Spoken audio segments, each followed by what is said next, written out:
Michael Bolton's Odyssey, from a wide-eyed rock singer honing his craft in dimly lit Connecticut clubs to a global icon whose ballads have soundtracked our lives, reads like a dream.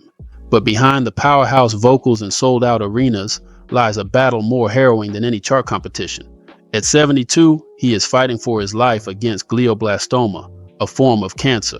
Born Michael Bolton on February 26, 1953, in New Haven, Connecticut, he first ignited stages in the mid-1970s as the frontman of Blackjack, later releasing two raw, rock-tinged solo albums under his birth name.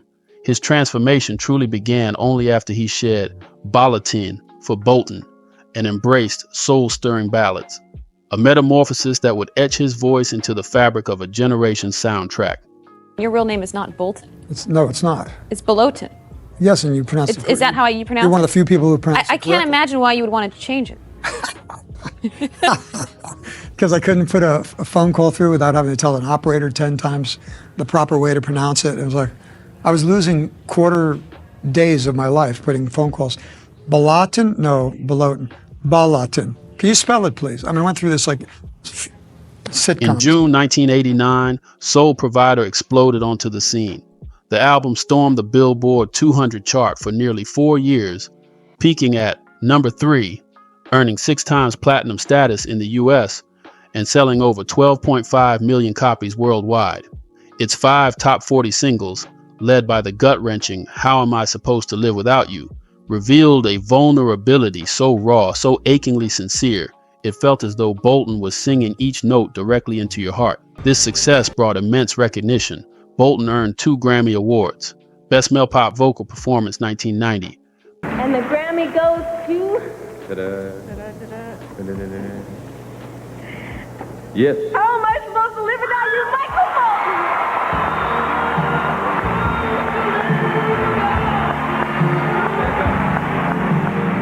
Bolton? Best Pop Vocal Collaboration 1992. And the Grammy goes to?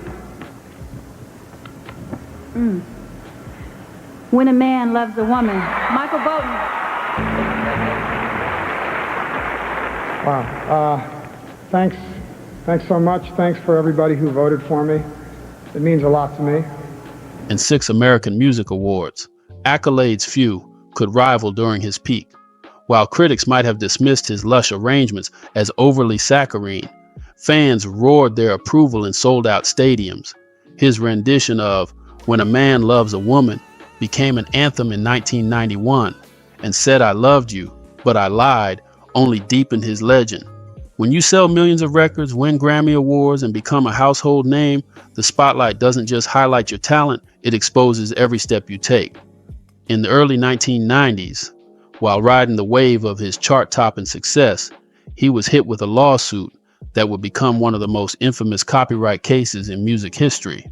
In 1991, soul pioneers the Isley Brothers sued Bolton over his hit Love Is a Wonderful Thing, alleging it was too similar to their lesser-known 1966 track of the same name.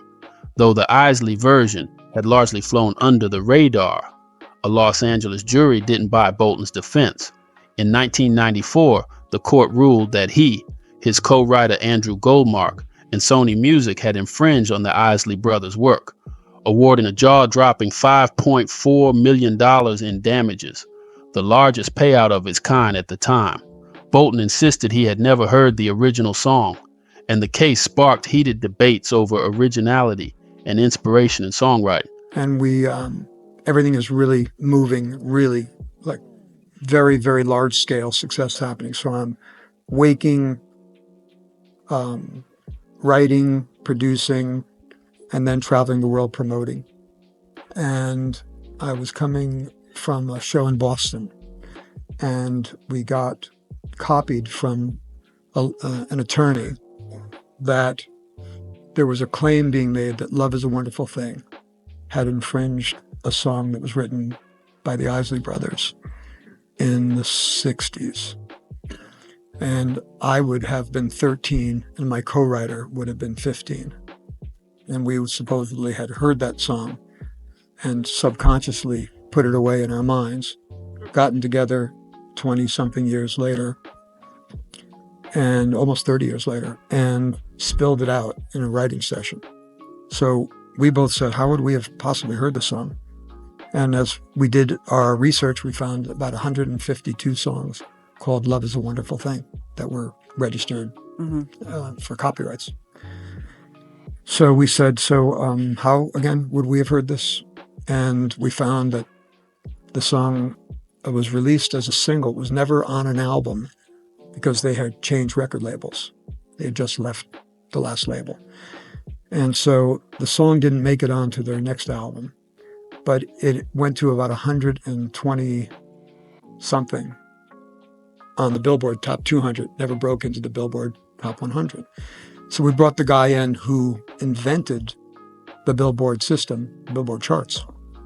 And he explained that the reason it was on the bubbling under charts and never entered the top 100 was because it received very little airplay in very few markets and then was dropped. So it disappeared, never back on the top 200. So we said, so how much airplay would that have been? And then we isolated it and then spent months and months and months going back and forth about why we should be even talking about a settlement when there's no way we could have heard the song. But after years of appeals, the U.S. Supreme Court declined to hear the case in 2001, effectively sealing the verdict and making it a legal landmark in music history. Despite the legal and financial blow, Bolton kept moving forward. His career didn't stall, it evolved. The lawsuit didn't mute his voice, it simply added one more dramatic note to a career defined by perseverance, reinvention, and the power of a good melody, even when it comes with a legal issue. Yet Bolton never lingered in yesterday's spotlight. In 1992, he unveiled Timeless, the classics, breathing new life into standards with his vocal majesty. Decades later, he stunned audiences on The Masked Singer, proving that time had only amplified his gift.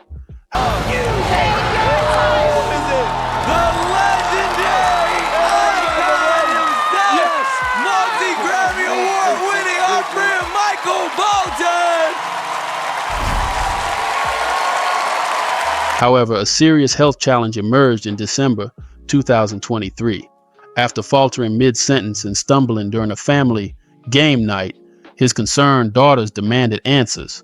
An urgent MRI revealed a shadow on his brain. Within days, surgeons at Memorial Sloan Kettering removed the mass. Grade 4 glioblastoma, an adversary as ruthless as it is unforgiving.